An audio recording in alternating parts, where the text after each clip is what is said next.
तो work for energy theorem के बाद देखते हैं हम लोग।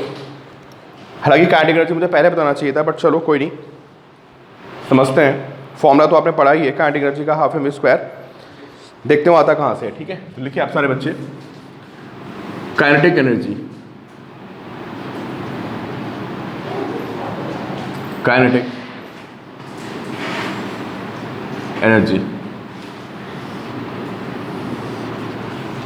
यार किसी ऑब्जेक्ट में आप सारे बच्चे मुझे बताइए कि काइनेटिक एनर्जी कैसे आती है, क्या करना पड़ता है बताओ। या जैसे पेन है या कोई ऑब्जेक्ट है, उसको क्या करना पड़ता है, आपको फोर्स अप्लाई करके उसको डिस्प्लेस करना पड़ता है ना।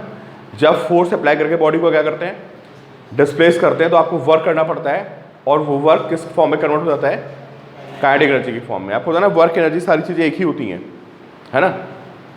तो अगर कोई आपसे पूछता है कि किसी बॉडी में काइनेटिक एनर्जी कहाँ से आई, तो क्या होता है, जब आप किसी बॉडी पे फोर्स अप्लाई करेंगे, डिस्प्लेसमेंट देंगे, तो आप क्या करेंगे, नोट करिए कि kinetic energy of a body,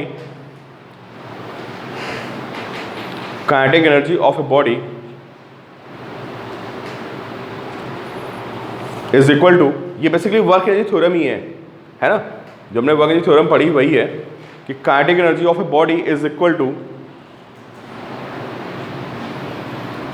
to the work done by all the forces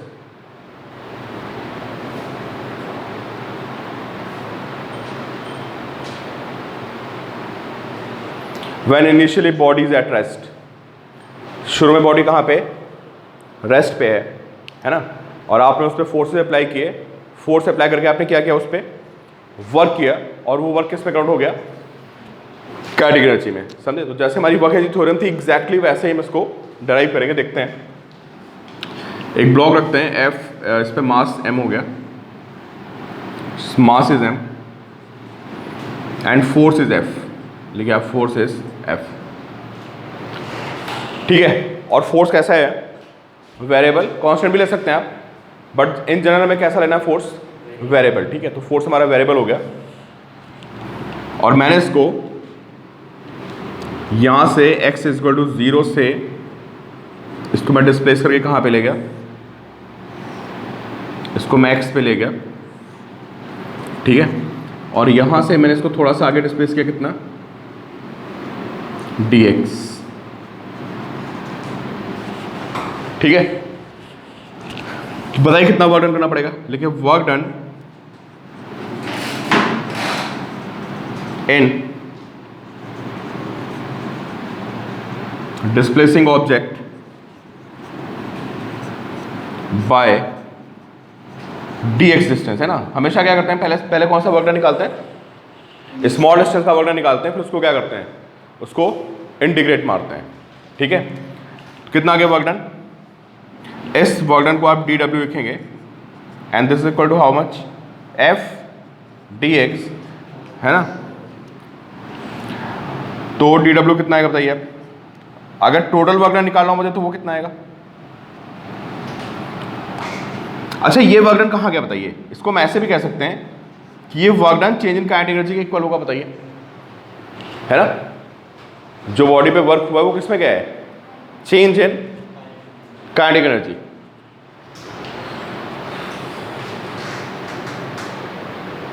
देखिए कुछ बच्चों ने भी ज्वाइन किया ऑनलाइन में, है ना। सारे बच्चे देख लिए कि यहाँ पे हम लोग काइनेटिक एनर्जी का एक्सप्रेशन ड्राइव कर रहे हैं, और मैंने आपको बताया है कि किसी बॉडी में जो काइनेटिक एनर्जी होती है वो कहाँ से आती है, जब आप उस बॉडी पे वर्क करते हैं, तो वो वर्क क्या होता है, काइनेटिक एनर्जी की फॉर्म में कन्वर्ट हो जाता है।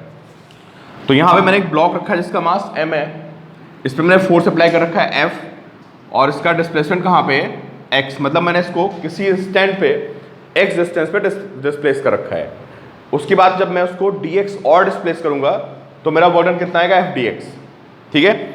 और जो मेरा वर्क डन होगा वो किसके इक्वल होगा, this work done is equal to क्या, चेंज इन काइनेटिक एनर्जी, जिसको मैंने dk लिख दिया है, ठीक है। बाकी आप समझ गए होंगे।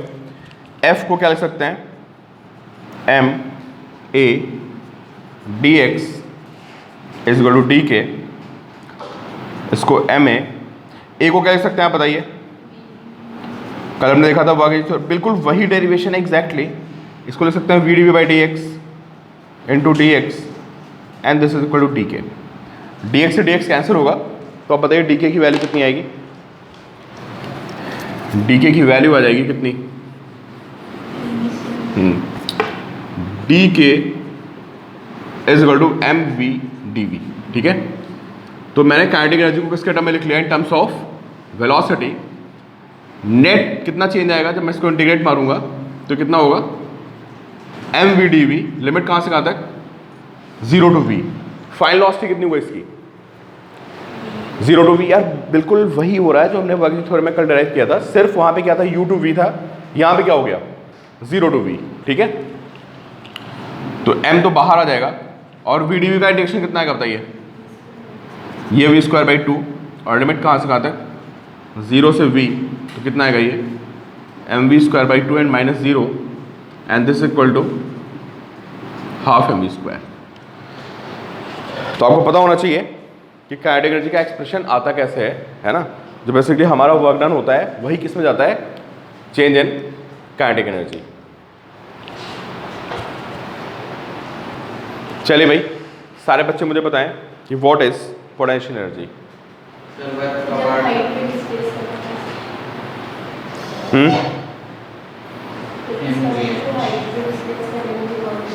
देखो देखो पोटेंशियल कई जगह होती है, पता है कहाँ पे होती है, ठीक है। अभी तक हमने कौन सी पढ़ रखी थी, हमने पढ़ रखी थी ग्रेविटेशनल पोटेंशियल एनर्जी, ठीक।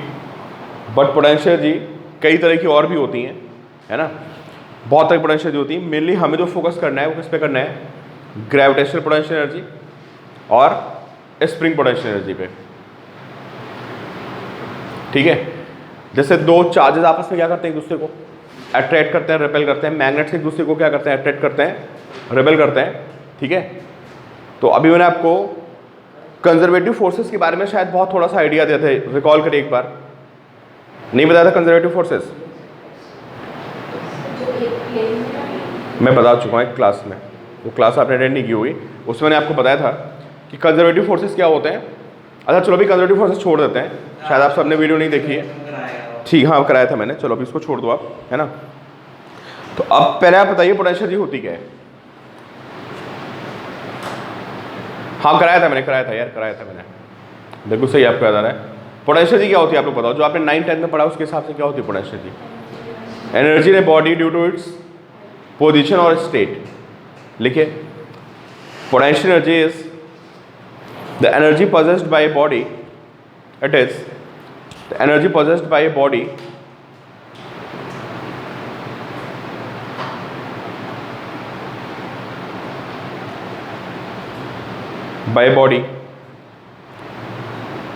due to its position, है ना। जो पोजीशन की वजह से एनर्जी होती है उसको हम क्या बोलते हैं, पोटेंशियल एनर्जी बोलते हैं।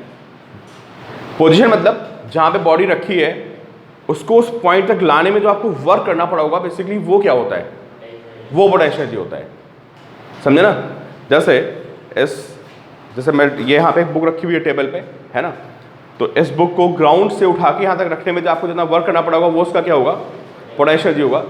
एक स्प्रिंग है ना, स्प्रिंग को आपने क्या कर दिया, पुल कर लिया, तो स्प्रिंग को पुल करने में जो आपको वर्क करना पड़ेगा वो उसमें क्या होगा जाके, अरे स्टोर हो जाएगा यार, है ना। तो स्प्रिंग की पोटेंशियल एनर्जी होती है, ग्रेविटेशनल पोटेंशियल एनर्जी होती है, इलेक्ट्रोस्टैटिक पोटेंशियल एनर्जी होती है, ठीक है। मॉलिक्यूल्स के बीच में पोटेंशियल एनर्जी होती है ना। न्यूक्लियस के अंदर जो पार्टिकल्स होते हैं उनके बीच में पोटेंशियल एनर्जी होती है। जहाँ भी कोई फोर्सेज हैं, अट्रैक्टिव या रिपल्सिव फोर्सेज जहाँ भी होते हैं वहाँ पे क्या होता है आपकी, हमेशा एक पोटेंशियल एनर्जी आएगी, ठीक है। तो नोट करिए आप, सबसे पहले लिखिए इसमें। अभी मैं इसको पोटेंशियल एनर्जी को आपको ना एक उसका भी कॉन्सेप्ट होता है कंजर्वेटिव फोर्सेस का, वो मैं आपको बताने वाला था, बट काफ़ी बच्चों ने वीडियोस नहीं देखी हुई हैं, तो मैं थोड़ा उस पॉइंट से हट गया, तो मैं आपको डिफरेंट तरीके से एक्सप्लेन कर रहा हूँ कि पोटेंशियल एनर्जी होती क्या है। एक्चुअल में जो पोटेंशियल एनर्जी होती है वो किससे रिलेटेड है, कंजर्वेटिव फोर्सेस से, ठीक है। चलिए लिखिए भाई, सबसे पहले इस पर लिखिए gravitational potential energy. Potential energy में आप कई तरह की होगी, सबसे पहले लिखिए आप ग्रेविटेशनल पोटेंशियल एनर्जी।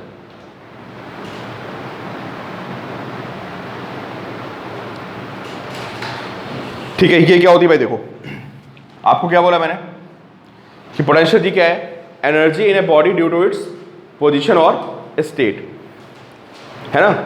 और स्टेट पोजीशन में एनर्जी होने का मतलब ये होता है कि हमें वहाँ पे उस बॉडी को रखने पे जो वर्क करना पड़ता है वो क्या होता है, दैट गोज इनटू पोटेंशियल। तो लिखिए आप, potential energy is equal to work done bye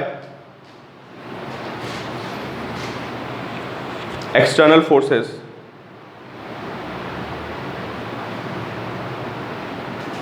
in bringing object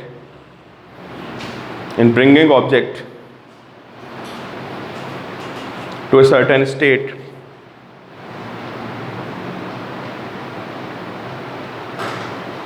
और पोजीशन, है ना।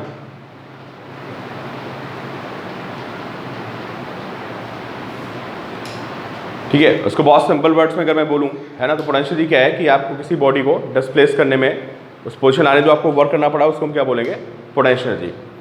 तो अब आप लोग मुझे बताओ कि अगर मैं आपसे पूछूं यार, पहले ग्राउंड की बात करते हैं, ग्रेविटेशनल पोटेंशियल की बात करते हैं। तो ग्राउंड पे हम लोग ये एज्यूम करते हैं कि किसी ऑब्जेक्ट की पोटेंशियल क्या होती है, जीरो। किस पे, ग्राउंड पे पोटेंशियल कितनी होती है, जीरो। और मैंने इसको ऑब्जेक्ट को उठा के एच हाइट पे पहुंचा दिया, ठीक है। इस ऑब्जेक्ट को उठा के मैंने कहां पहुंचा दिया, एच हाइट पे पहुंचा दिया। तो जो मुझे वर्क करना पड़ा होगा वो किस में चला गया होगा, पोटेंशियल में।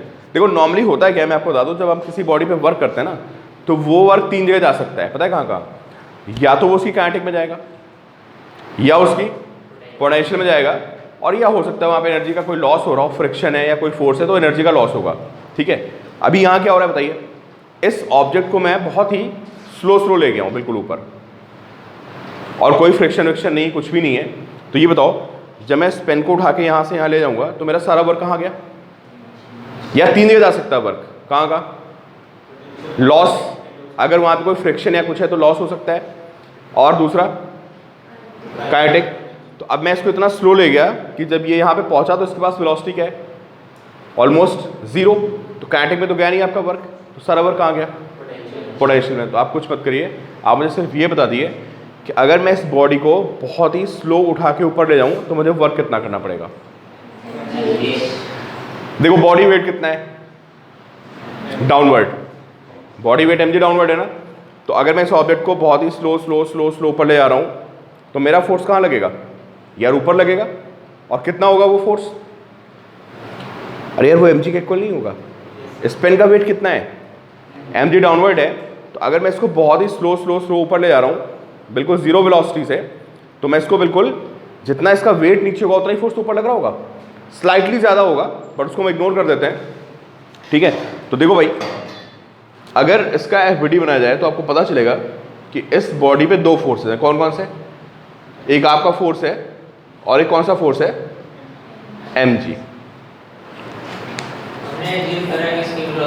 हाँ क्यों क्योंकि हाँ स्लो या उसका रीजन क्या है ना, कि हमें इसमें काइनेटिक एनर्जी को नहीं आने देना है। क्यों नहीं आने देना है काइनेटिक एनर्जी को, फिर हमारा वर्क कहाँ जाएगा बताओ, यार पोटेंशियल में भी जाएगा और साथ में किस में जाएगा, तो फालतू में प्रॉब्लम होगी ना। तो एक काम करते हैं ना, इसको इतना स्लो ले जाते हैं कि इसमें काइनेटिक आने नहीं देते हैं। तो काइनेटिक अगर आप नहीं आने दोगे तो आपका सारा वर्क कहाँ जाएगा, पोटेंशियल में जाएगा, समझ गए ना। तो भाई देखो, इसको आपने कितना डिस्प्लेस कर दिया, h हाइट। तो बताइए work done by external agent, जो भी बंदा इसको उठा रहा है ना, उसने कितना वर्क किया,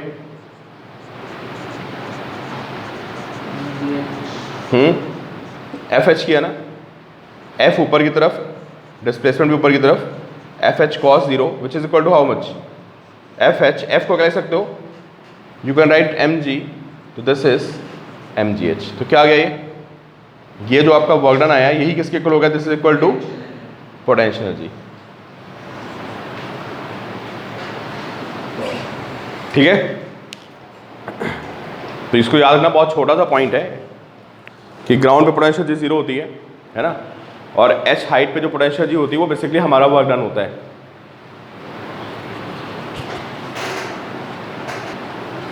तो देखिए भाई, आपको दोनों फॉर्मूले ऑलरेडी पता थे, है ना, काइनेटिक एनर्जी के और किसके, पोटेंशियल एनर्जी के। और थर्ड जो हमारे पास पोटेंशियल एनर्जी है वो क्या है, वो है स्प्रिंग पोटेंशियल एनर्जी, इसका भी बहुत ज़्यादा यूज होना है। तो थर्ड लिखे आप स्प्रिंग पोटेंशियल एनर्जी।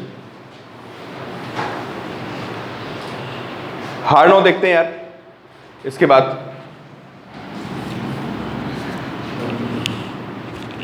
लिखिए आप स्प्रिंग पोटेंशियल एनर्जी।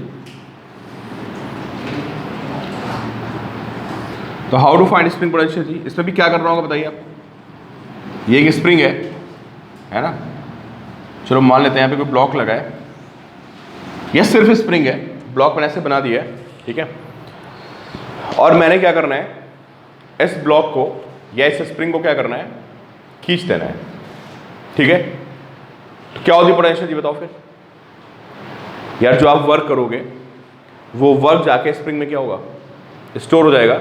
और अगर आप इस ब्लॉक को छोड़ेंगे ऐसे खींचने के बाद, तो आप देखोगे कि वो स्प्रिंग में, मतलब वो ब्लॉक बहुत तेजी से भागेगा वापस, और भागेगा तो उसमें कौन सी एनर्जी आएगी, काइनेटिक। वो कहाँ से आई, जो आपने वर्क किया वो कहाँ स्टोर हुआ भाई, जो आपने वर्क किया उसको पुल करने में किसमें स्टोर हो गया, स्प्रिंग में स्टोर हो गया। और जो आपने हैंड को हटाया तो दोबारा आपको किस फॉर्म में मिल गया, वो काइनेटिक एनर्जी के फॉर्म में, ठीक है। तो जब भी आप किसी स्प्रिंग को कंप्रेस करेंगे या आप उसको एक्सपैंड करेंगे, दोनों केसेस में आपको क्या करना पड़ेगा, वर्क करना पड़ेगा, और वर्क जाके स्प्रिंग में क्या होगा, स्टोर हो जाएगा। समझ गए। और उसी को हम क्या बोलते हैं, स्प्रिंग पोटेंशियल एनर्जी। अब देखिए भाई, ये ब्लॉक है, ये स्प्रिंग है, स्प्रिंग कांस्टेंट इज के। तो मैंने यार इसको क्या किया, इसको यहां पे एक्स डिस्टेंस मैंने पुल कर लिया, ठीक है। अब ये बताओ, अच्छा इस पोटेंशियल ही निकालते समय देखो मैंने आपको एक बात बोली थी ना, कि क्या हमेशा हमें क्या एज्यूम करना है कि ऑब्जेक्ट इज मूविंग स्लोली। जब भी आप 12th में डेरिवेशंस हैं पोटेंशियल एनर्जी की, अभी ग्रेविटेशन में भी पोटेंशियल एनर्जी आएगी, एक और पोटेंशियल एनर्जी होती है ग्रेविटेशन में, है ना। तो जब भी आप कभी पोटेंशियल एनर्जी की डेरिवेशन देखोगे तो हमेशा बात लिखी होगी क्या, कि object is moving very slowly. तो मैं आपको उसका रीजन बता चुका हूँ ऑलरेडी, सबको क्लियर हो चुका है ना, कि स्लोली चलाने में क्या होता है यार, मेरा वर्क कहाँ जाएगा, पोटेंशियल में जाएगा। तो बस अब मेरा वर्क पोटेंशियल में गया तो पोटेंशियल के बराबर हो गया। और अगर मैंने ब्लॉक को बहुत तेजी से चलाया तो क्या हुआ, तो यार वो जहाँ मुझे पहुँचाना था ना, ब्लॉक को सपोज करो यहाँ पहुँचाना था मुझे, तो ये यहाँ पर रुक पाएगा क्या भाई। आप ज़्यादा फोर्स लगा दोगे तो क्या होगा, तो ये काइनेटिक में भी आएगा। फिर मुझे क्या करना पड़ेगा, अपने वर्क डन से काइनेटिक को क्या करना पड़ेगा, सबट्रैक्ट करना पड़ेगा, तो जाके मुझे क्या मिलेगा, पोटेंशियल मिलेगा। तो मैं काइनेटिक का पंगा नहीं लाता। और कैसे नहीं आएगा काइनेटिक का पंगा, कि मुझे ब्लॉक को बहुत ही स्लो लेके जाना है, जिससे कि मैं इस बात को इंश्योर रखूँगा कि it will not gain any velocity, no change in kinetic energy. तो ये बात गारंटेड हो जाएगी कि जितना भी मेरा वर्क है वो सारा का सारा कहाँ गया है, पोटेंशियल एनर्जी में गया है ना। तो ये पोटेंशियल जितनी भी डेरिवेशंस होती हैं उन सब में ये कंडीशन लगी होती है कि object is moving very slowly, है ना। तो ये बताओ यार, अभी मैंने इसको एक्स पुल कर दिया है, तो बताइए स्प्रिंग फोर्स कितना होगा, के एक्स। तो ये बताओ कौन पुल कौन कर रहा है, आप पुल कर रहे हो ना, आप इधर खड़े होकर इसको खींच रहे होगे, तो आपका फोर्स कितना होगा बताइए यार, आपका फोर्स भी कितना होगा, के एक्स, ठीक है। फिर क्या किया मैंने, ऑब्जेक्ट को कितना आगे पुल कर दिया, dx आगे पुल कर दिया, किसको, ऑब्जेक्ट को। जब भी कभी यार वेरिएबल फोर्स होता है तो हमेशा क्या करते हैं, ऑब्जेक्ट को पहले dx चलाते हैं। ये लिखने का तरीका होता है, वैसे तो आपको डायरेक्टली पता है, यू कैन राइट क्या, इंटीग्रेशन एफ dx, सीधे लिमिट लगा दो, है ना। बट पहले आपको दिखाना पड़ेगा, अगर स्कूल में क्वेश्चन आ जाता है कि पहले हम इसको कितना चलाएंगे, थोड़ा सा आगे चलाएंगे, कितना, dx। तो आप फाइनल से एग्जाम वगैरह देंगे, वहाँ पे सब चीज़ें इंपॉर्टेंट होती हैं, है ना। वैसे लिखने को क्या, मैं इंटीग्रेशन एफ dx लिख के सीधे लिमिट मार दूँ, बट पहले आपको हमेशा क्या दिखाना है, कि पहले हम उसको थोड़ा सा dx ले गए, ठीक है। कितना वर्क करना पड़ेगा, वही लाइन लिखा, work done in moving object by distance dx, work done in moving object by the distance dx इस इक्वल टू कितना होगा बताइए। मेरा फोर्स कहाँ है भाई, मेरा फोर्स किधर है, पीछे है, देखते रहिए आप लोग पहले बोर्ड पे, फोर्स पीछे, डिस्प्लेसमेंट मतलब सॉरी फोर्स आगे, डिस्प्लेसमेंट भी आगे। तो वर्क डन कितना होगा बताइए आप, एफ डी एक्स कॉस, ये कौन सा वर्क डन आया है? स्मॉल डिस्प्लेसमेंट का वर्क डन। तो dW is equal to what? F D X. और ये वर्क डन गया कहाँ बताओगे आप मुझे? क्यों भाई? जैसे ब्लॉक में वो काइनेटिक एनर्जी में गया था, इस बार ये वर्क कहाँ गया होगा? ये पोटेंशियल में गया होगा। तो जो मैंने वर्क किया वो वर्क किस में चला गया? वो चला गया change in potential energy. What is D you? Small change in potential. जो मैं वर्क करता गया, हल्का सा मैंने उसको डिस्प्लेस किया, मैंने वर्क किया, और वो वर्क जाके किसकी फॉर्म में स्टोर हो गया? पोटेंशियल की फॉर्म में उसके अंदर स्टोर हो गया, डी यू। ठीक है। तो डी यू को क्या लिखते हैं? F D X. और एफ कितना है भाई, कोई मुझे बताएगा? क्यों एफ की वैल्यू कितनी है? के एक्स डी एक्स। ये डी यू आ गया।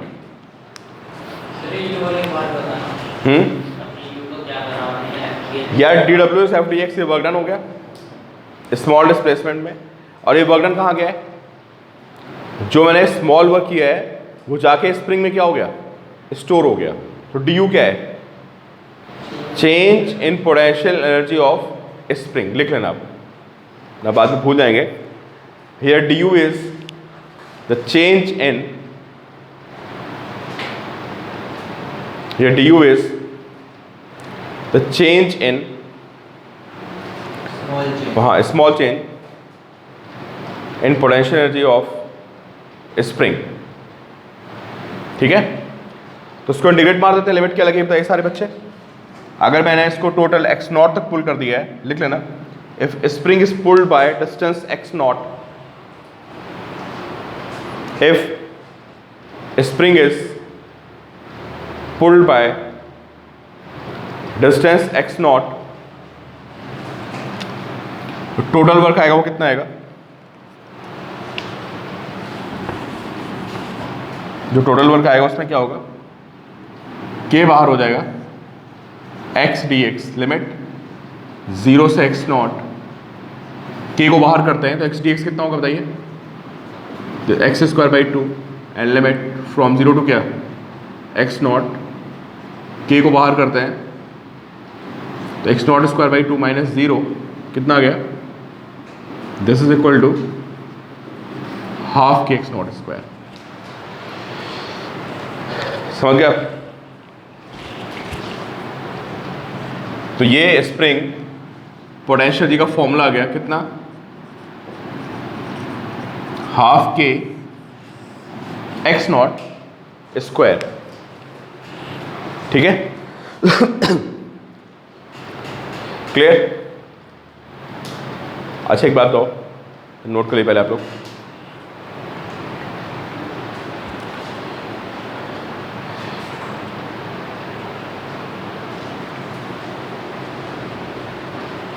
नोट कर लिए? अब ये बताओ, अगर मैं स्प्रिंग को कॉम्प्रेस नहीं कर रहा होता, सॉरी एक्सपेंड नहीं कर रहा होता, मैं इसको कॉम्प्रेस कर रहा होता, फिर क्या होता बताओ? फॉर्मूला क्या बनता? सोचो, अगर मैं इसको नेचुरल लेंथ से किधर ले गया था? पहले मैं खींच रहा था ना, अभी सोचो दबा दिया स्प्रिंग को तो क्या होता? सेम फॉर्मूला बनता। मेरा फोर्स किधर होता बताओ इस पर? अंदर होता ना फोर्स, और डिस्प्लेसमेंट, तो मेरा वॉल्यूम क्या होता है? पॉजिटिव होता है। समझ गए? तो यार स्प्रिंग को चाहे आप खींच लो, फील नहीं आती कि उसके अंदर एक एनर्जी स्टोर हो गई है, और स्प्रिंग को दबा दो तब भी क्या होता है? तब भी उसके अंदर एक एनर्जी स्टोर होती है। जैसे आप स्प्रिंग को छोड़ोगे वैसे क्या करेगी वो? बाहर की तरफ भागेगी, या खींचोगे तो कहाँ भागेगी वो? अंदर की तरफ। जैसे आप उसको हैंड को हटाएंगे वो ब्लॉक अंदर बाहर भागेगा। तो अगर आप इसको कॉम्प्रेस करोगे तो उस केस में भी आपका के एक्स किधर हो जाएगा? भाई यहाँ ऑब्जेक्ट था, मैं इसको इधर एक्स ले आया, तो फोर्स के एक्स डी एक्स, तो जो वर्क डन आएगा वो कितना आएगा? सेम आएगा, हाफ के एक्स स्क्वायर। तो पोटेंशियल जी का जो एक्सप्रेशन बनेगा वो भी क्या बनेगा? सेम। समझ गए? तो नोट कर लेना, if spring is compressed, if spring is compressed, तो potential energy will be same.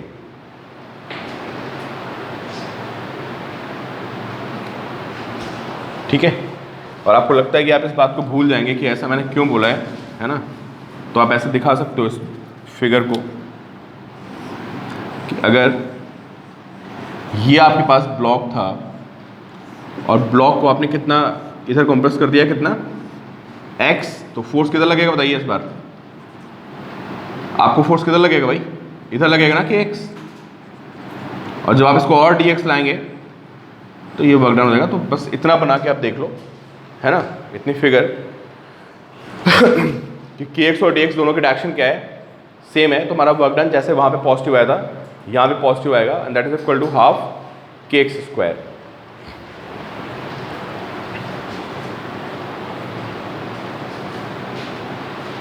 देखो वर्क ऑफ एनर्जी भी ना चैप्टर काफ़ी बड़ा है यार, अनलिमिटेड प्रॉब्लम्स हैं। लॉ ऑफ मोशन की प्रॉब्लम्स कभी खत्म नहीं होती ना, लॉ ऑफ मोशन कितना भी कर लो ख़त्म ही नहीं होता है। फ्रिक्शन भी वही है, और सेम कहानी किसके साथ है, काइनेमेटिक्स तो खैर बहुत इनफाइनाइट था, बट ये भी चैप्टर कोई कम नहीं। ये 4 चैप्टर ना तो बिल्कुल बेस है मैकेनिक्स के, समझे, कौन से, kinematics, law of motion, work power and energy. आगे की पूरी फिजिक्स इन्हीं पे बेस्ड है। तो इसमें भी आप देखोगे किसी भी बुक में तो बहुत सारे क्वेश्चन है किसमें, वर्क पावर एनर्जी में। तो बहुत ज़्यादा जब आप प्रैक्टिस करोगे ना तब जाके थोड़ा थोड़ा दिमाग चलता है कि हो क्या रहा है। लॉ ऑफ मोशन में बहुत प्रैक्टिस चाहिए, शुरू में तो हवा नहीं लगती है ना, बाद में कुछ समझ में आता है चल क्या रहा है। वैसे वर्क पावर एनर्जी कुछ प्रॉब्लम बड़ी कॉम्प्लेक्स टाइप की भी इसमें, है ना, बट लॉ एक ही चलता है, कौन सा, वर्क एनर्जी थ्योरम, बस वो आपको समझा। और कंजर्वेशन ऑफ एनर्जी, उसमें भी कुछ नहीं होता है। तो फील तो आ जाती है, लेकिन क्वेश्चन कभी कभी अटकते हैं, है ना। अभी हमारा उसमें कांस्टेंट मोशन में भी वर्क का एक कॉन्सेप्ट होता है ना। यार तुमने इसको x दबा दिया, किसको, ब्लॉक को, तो स्प्रिंग दब गई x, तो स्प्रिंग कितना फोर्स लगाएगी इधर, kx, तो तुम्हारा फोर्स उधर लगेगा कितना, kx, है ना। तो डिस्प्लेसमेंट दोनों केस में सेम आएगा, ठीक है। तो चलिए भाई, ये हो गया हमारा। अब नेक्स्ट लिखिए आप, कंजर्वेशन ऑफ मैकेनिकल एनर्जी।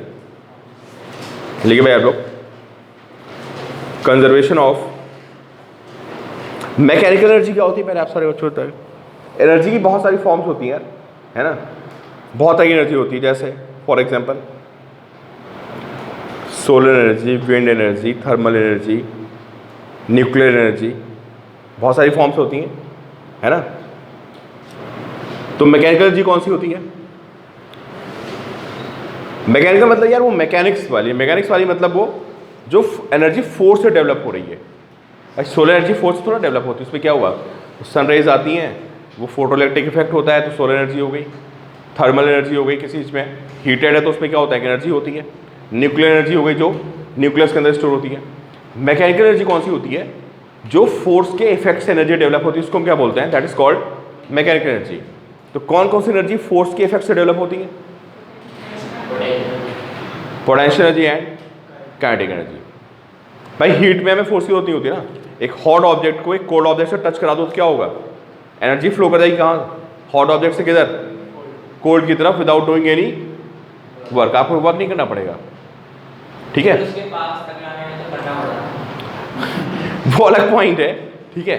तो जब आप किसी को एनर्जी ट्रांसफर कर रहे हो कैसे मतलब फोर्स की एप्लीकेशन से उसमें एनर्जी आ रही है, वैसे भी 2 एनर्जी आती है, कौन कौन सी, काइनेटिक एंड पोटेंशियल, उनको हम क्या बोलते हैं, मैकेनिकल। ये भी आप 9th क्लास में पढ़ चुके हो, सब आपने पढ़ा हुआ है, जितने मैं आपको फॉर्मूला में बता रहा हूँ सिर्फ डेरिवेशन बता रहा हूँ, बाकी आपने सब पढ़ा हुआ है।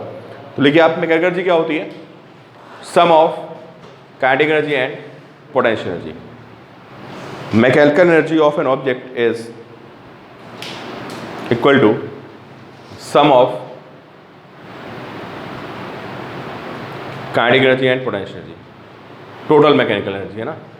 और काइनेटिक को भी मैकेनिकल एनर्जी बोलते हैं और पोटेंशियल को भी क्या बोलते हैं, मैकेनिकल एनर्जी बोलते हैं। इनका जो सम आएगा उसको हम क्या बोलेंगे, टोटल मैकेनिकल एनर्जी।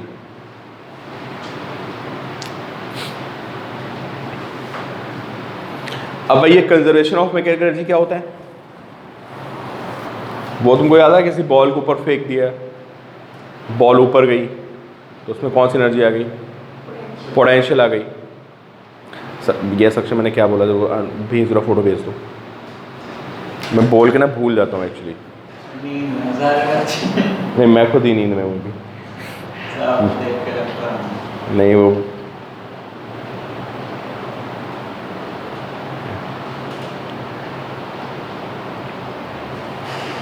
क्या पूछा था मैं आपसे? मैं पूछा था law of conservation of mechanical energy क्या होता है। मैं आपसे बोल रहा था कि आप आपने वो पढ़ा हुआ ना 9th 10th, कब था ये एनर्जी वाला चैप्टर? कब था? 9th में 10th में? 9th में था। तो आपने बॉल को ऊपर फेंका, बॉल ऊपर गई, कौन सी एनर्जी आ गई? नीचे आई। तो यही होता है law of conservation of mechanical energy, कि किसी सिस्टम में, है ना, अगर एनर्जी का लॉस नहीं हो रहा है तो लॉस कब होता है एनर्जी का? यार अपोजिंग फोर्स नहीं, एनर्जी का लॉस होता है अगर फ्रिक्शन है वहां पे। तो आप ये समझ लो, एनर्जी का लॉस पता है कौन करता है? Friction force, viscous force, air drag. Air drag क्या होता है? देखो कार बार भागती आगे ना, तो उस पर क्या लगता है? पीछे एयर का ड्रैग लगता है ना। तो ये सब फोर्सेस आपके एनर्जी को क्या करते हैं? लॉस करते हैं। तो न्यूमेरिकल्स में तो एयर ड्रैग वगैरह बहुत कम आता है। अगर कहीं आपको फ्रिक्शन दिख रहा है तो वो एनर्जी को क्या करेगा? लॉस करेगा। और अगर फ्रिक्शन या कोई ऐसा फोर्स नहीं है जो एनर्जी को लॉस कर रहा है, और दूसरा मैंने आपको कौन सा बताया? Air drag. एयर ड्रैग भी क्या करता है? एनर्जी को लॉस करता है। हालांकि एयर ड्रैग आपको कभी क्वेश्चन में लिखा हुआ नहीं मिलेगा। जब भी आपको कोई न्यूमेरिकल मिलेगा तो वहाँ पे किसकी बात करेगा? वो मोस्टली 99% क्वेश्चंस में फ्रिक्शन दिया होगा आपको। तो अगर कहीं पे फ्रिक्शन एब्सेंट कर दिया जाए, एयर ड्रैग को एब्सेंट कर दिया जाए, तो क्या होगा बताओ? तो कोई लॉस नहीं होगा। और जब एनर्जी का लॉस नहीं होगा तो बॉडी जब मूव करेगी तो उसकी काइनेटिक और पोटेंशियल आपस में क्या होती रहती है? कन्वर्ट। जैसे मैंने पेन को ऊपर फेंक दिया तो ऊपर जाके किस में आ गई? पोटेंशियल आ गई। नीचे आके क्या हो गई? काइनेटिक। या मैंने किसी स्प्रिंग से किसी ब्लॉक को अटैच कर दिया और मैं ब्लॉक को ऐसे छोड़ दूं खींच के, तो क्या होगा बताओ? ब्लॉक वापस आएगा, कौन सी एनर्जी आएगी? काइनेटिक। फिर जाके स्प्रिंग को, अरे वो कंप्रेस कर देगा यार, तो स्प्रिंग में कौन सी एनर्जी आ गई? पोटेंशियल। फिर ब्लॉक वापस आएगा, काइनेटिक, है ना। तो मैंने आपको दो एग्जांपल्स बताए कि किसी स्प्रिंग से अगर कोई ब्लॉक अटैच है और मैं ब्लॉक को ऐसे मोशन देके छोड़ दूं तो उसमें ब्लॉक की काइनेटिक एनर्जी और स्प्रिंग की पोटेंशियल एक दूसरे में आपस में क्या होती रहती है? कन्वर्ट होती रहती है, assuming that there is no friction at ground. And similarly जब मैं किसी पेन को ऊपर फेंकूंगा तो इसकी पोटेंशियल और काइनेटिक आपस में क्या होती रहेगी? कन्वर्ट होती रहेगी। हाईएस्ट पॉइंट पे पोटेंशियल होगी, लोएस्ट पॉइंट पे काइनेटिक, और बीच में दोनों होगी। ये सब बातें आपको ऑलरेडी पता है, बस मैं आपको बता रहा हूँ। ये 9th में आपने पढ़ा है बहुत डिटेल में, एनसीईआरटी में था ये पूरा पॉइंट, ठीक है। देखिए आप कंजर्वेशन में क्या होता है? इन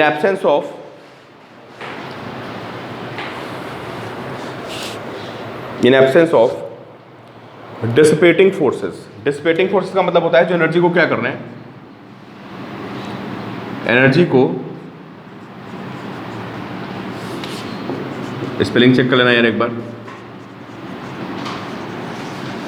है ना, जो एनर्जी को क्या कर रहे हैं? लॉस कर रहे हैं।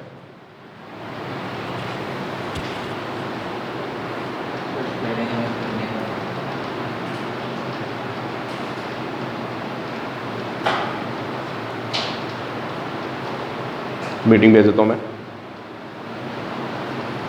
तो मैं आपको क्या बोल रहा था कि law of conservation of mechanical energy आपको ऑलरेडी पता है ना। तो मैंने आपको बोला कि अगर कहीं पे एनर्जी लॉस नहीं हो रहा है तो एनर्जी लॉस ना होने के केस में टोटल एनर्जी क्या रहेगी? कंजर्व रहेगी। तो क्या लिखा आपने? In absence of dissipating forces. Dissipating forces को लिख सकते हो आप क्या? Friction, viscous force, drag force, air drag, ये सब सारी बातें एक ही हैं। Friction force, air drag and viscous force. Basically viscous force and air drag they are same. Air drag, हाँ, ये एनर्जी को लॉस करते हैं, है ना।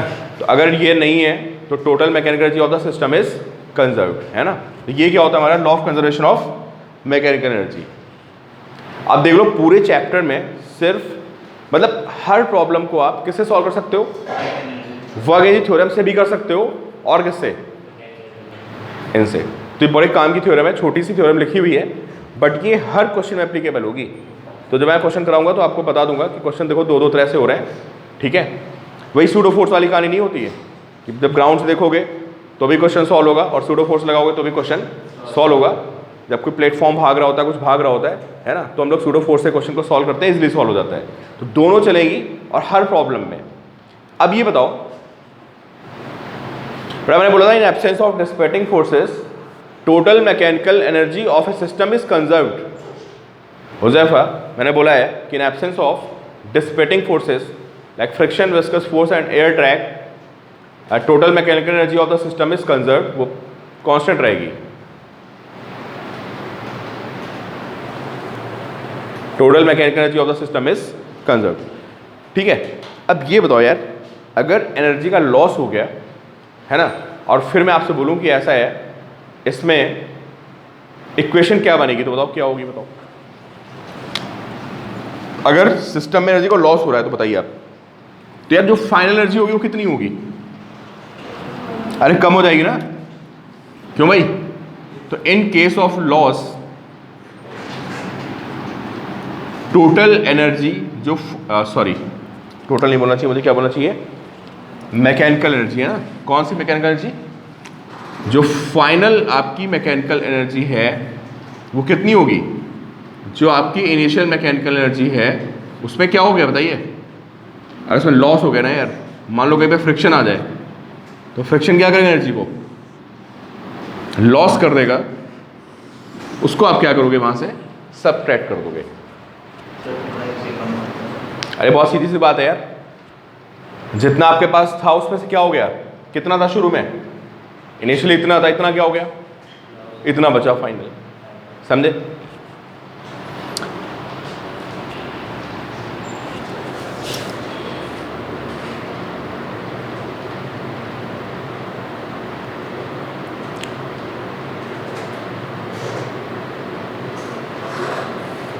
क्लियर? ठीक है। अब अगला पॉइंट मैं आपको ऑलरेडी बता चुका हूँ, बट एक बार मैं फिर बता देता हूँ, क्योंकि आप बुक्स वगैरह में अलग से हेडिंग दी होती है ना। मैंने आपको बताया था कि work done bye a constant force, बताया था कुछ उसके बारे में, और एक दो टर्न पहले बताया था कि अगर कोई कांस्टेंट फोर्स है जिसकी डायरेक्शन क्या हो, जिसकी डायरेक्शन कांस्टेंट हो फोर्स की, है ना, तो उस केस में मैंने आपको बताया था कि वर्क डन में क्या करते हैं। नहीं याद आ रहा है? अच्छा चलो लिख लो भाई, अगर नहीं याद आ रहा है लिखिए, कॉन्सेप्ट करके लिखिए, और लिखिए work done by gravity, heading डालिए कॉन्सेप्ट। नहीं यार, अभी समझ में आ जाएगा आपको क्या है। वो थोड़ा मैंने आपको हल्के में पॉइंट बता दिया था, है ना, उसका बहुत ज़्यादा एप्लीकेशन बढ़ने वाला है। लेकिन आप वर्क डन बाय, हाँ लिखिए, क्या लिखा आपने? Work done by gravity. देखो भाई, अब देखिए मैंने आपको क्या बताया था, एक बार दोबारा से देखिए सारे बच्चे, देखते रहिए यार, नोट बाद में करना आप, ठीक है? सारी कहानी लिख दूँ एक बार, आप समझ लीजिए। हालांकि मैं ऑलरेडी बता चुका हूँ, तो आपको आ जाएगी बात समझ में कि एक फोर्स ये एफ लग रहा है, ठीक है? ये पॉइंट न्यूमेरिकल्स में बहुत ज़्यादा यूज होगा, ठीक है? और मैंने एक बॉडी को डी डिस्टेंस पे डिस्प्लेस कर दिया। कितना बताइए? वर्क डन कितना होगा? वर्क डन कितना होगा?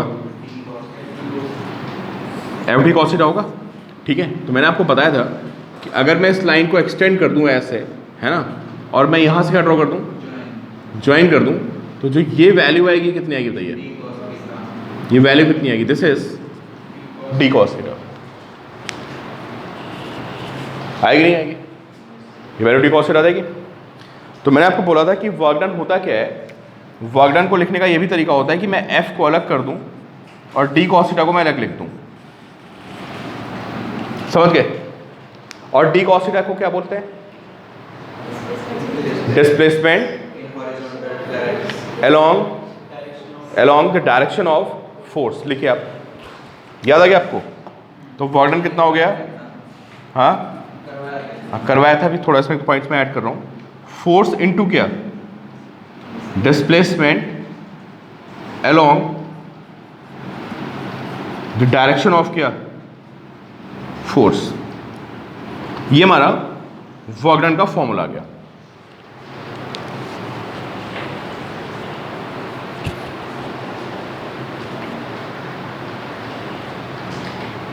ठीक, तो जैसे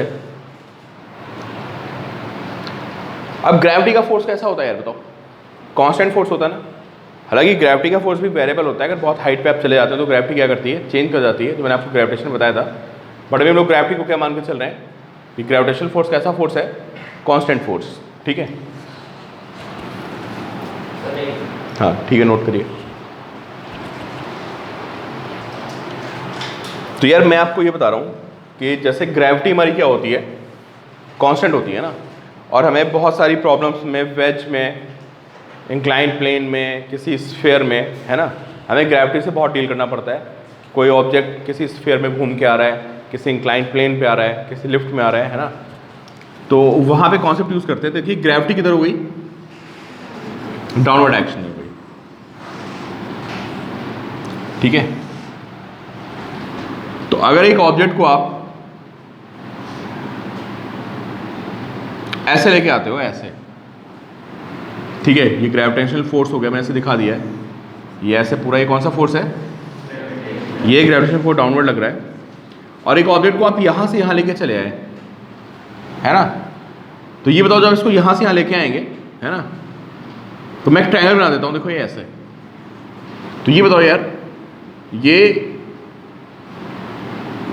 ये जो वैल्यू होगी ना, ये क्या बता रही पता है, ये वैल्यू आपको क्या बता रही है कि वैसे तो आप ए से बी आ गए, ठीक है, लेकिन ये जो आपका सी होगा, आप गए कहाँ, ए टू बी, तो ए सी क्या बता रहा है, डिस्प्लेसमेंट, किधर, in the direction of force, ठीक है। तो एक शॉर्टकट टाइप का है, आपको नहीं पता है तो ऐसा नहीं कि प्रॉब्लम सॉल्व नहीं होगी, इसके बिना भी प्रॉब्लम सॉल्व हो जाएगी। भाई आप क्या करोगे, एम जी नीचे लगाओगे, डिस्प्लेसमेंट इधर लगाओगे, है ना, देखो जैसे ये कितना हो गया बताइए, ये एम जी हो गया, डाउनवर्ड लगेगा ना एम जी, और इसको लिख लेते हैं डी, क्या लिखा है मैंने इसको, डी, और एंगल मैंने लिख दिया कितना, थीटा। तो बताओ ग्रेविटी ने कितना वर्क किया, वही बात हो गई, कितना वर्क किया ग्रेविटी ने, M G into D into क्या, अब मैं डी कॉन्स्टेंट को क्या लिख सकता हूँ बताओ, इसको मैं एच लिख सकता हूँ, समझ में आ गया आपको, अगर ये एच देख सकते हो आप, जो डी कॉन्स्टेंट होगा कितना होगा,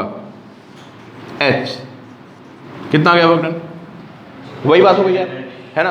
तो मैंने आपको बताया कि अगर कभी भी आपको किसका वर्क डन निकालना है, ग्रेविटी का वर्क डन निकालना है, तो हमेशा क्या करोगे आप सिर्फ ये देखोगे कि बॉडी कितना नीचे उतर के आई है, चाहे वो इंक्लाइंड हो, चाहे वो स्फीयर हो, कुछ भी हो, बात समझ रहे हैं आपको, ठीक है।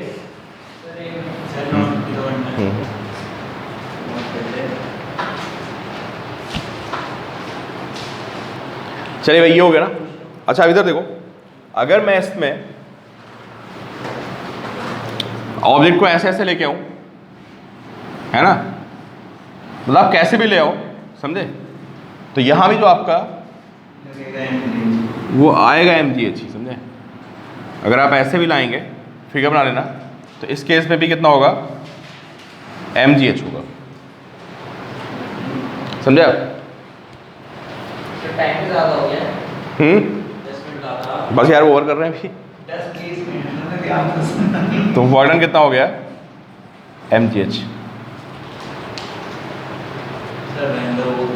बस लास्ट पॉइंट छोड़ दिया यार, इसी में कुछ नया नहीं बता रहा यार मैं। देखो दूसरा पॉइंट क्या है, हाँ ये लिखो तुम यार, मैं साइड में बना रहा हूँ।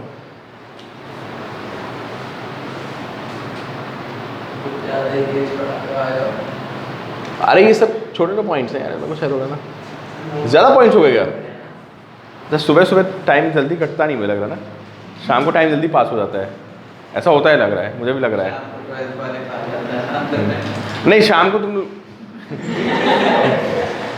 नहीं, सुबह की क्लास थोड़ी भारी हो जाती है, ऐसा नहीं है। अच्छा, जो रात में सोता नहीं ना, उसको लगता है कि यार बस क्लास ओवर हो जाए। नहीं मैं नहीं सोया हूँ यार रात में। देखो चलो इधर देखिए भाई, सारे बच्चे मुझे इस क्वेश्चन का आंसर दें, फिर अब मैं आपकी क्लास ओवर करता हूँ।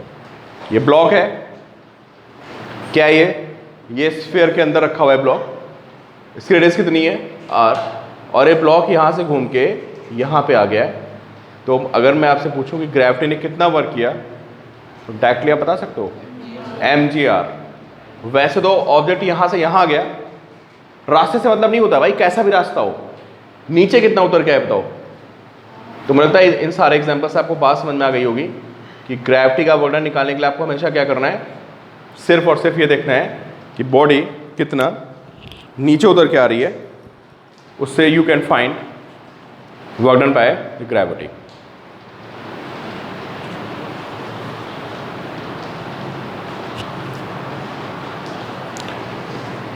क्लियर भाई? तो कुछ बहुत खास थ्योरी तो नहीं थी, आपको आधी वादी बातें आती थी, है ना, सिर्फ मैंने आपको डिफरेंट तरीके से चीज़ों को समझा दिया है। हाँ यार, इसमें क्या हो रहा है कि इसमें mg हर जगह क्या है, mg तो कांस्टेंट है, लेकिन डिस्प्लेसमेंट हर जगह क्या हो रहा है बताओ, वो वेरिएबल हो रहा है यार, देखो घूम रहा है ना डिस्प्लेसमेंट, ऐसे ऐसे जब ऑब्जेक्ट चलेगा, है ना, तो हर जगह पे क्या हो रहा है, वो चेंज हो रहा है। तो जब आप उसको पूरे को इंटीग्रेट करके निकालोगे तो रिजल्ट अल्टीमेटली यही आएगा, क्या, mgr। तो आप हमेशा याद कर लो, कैसा भी पाथ हो, कुछ भी हो, work done by gravity is always equal to mgh, where h is decrease in height और जो भी इंक्रीज इन हाइट है, इररिस्पेक्टिव ऑफ क्या, पाथ फॉलोड, वो कर्व है, स्ट्रेट है, कुछ भी है, ठीक है। चलिए भाई, इवनिंग में मैं आपको एक वीडियो भेजूंगा, क्योंकि इसकी थ्योरी खत्म कर लेंगे। मुझे लगा एक महीना दोबारा